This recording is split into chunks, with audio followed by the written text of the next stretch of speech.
Welcome to Dave's Cooking Show, and for you today, we're going to do a pizza burrito. Alright, the first thing we have to do is make the pizza sauce.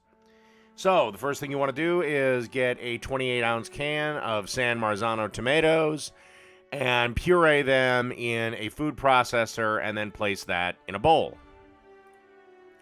And then you want to add about a tablespoon of olive oil. And then you want to add 3 cloves of garlic that have been minced up. And then about a teaspoon of salt and a teaspoon of freshly ground black pepper. And then you want 2 teaspoons of balsamic vinegar.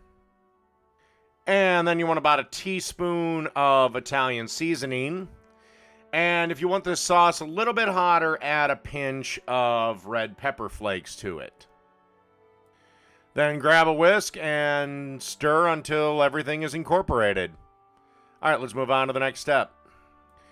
And then you just want to cook up a pound of Italian sausage. Okay, let's start assembly. First thing we're going to do is lay down just a little bit of rice that I cooked up. Again, if you don't know how to cook rice, follow the directions on the rice packet.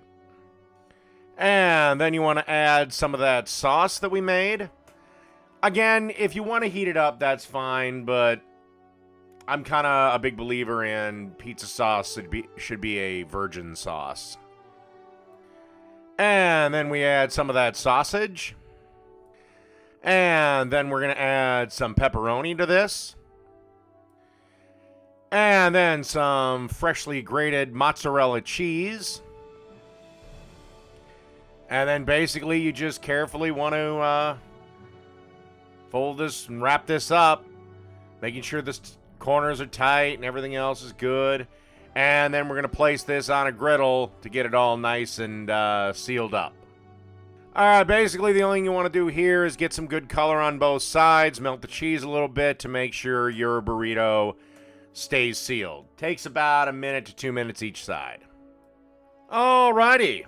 Last thing to do is cut this thing open. And basically that's it. It's almost kind of like a Hot Pocket. And that's it. A pizza burrito. Done.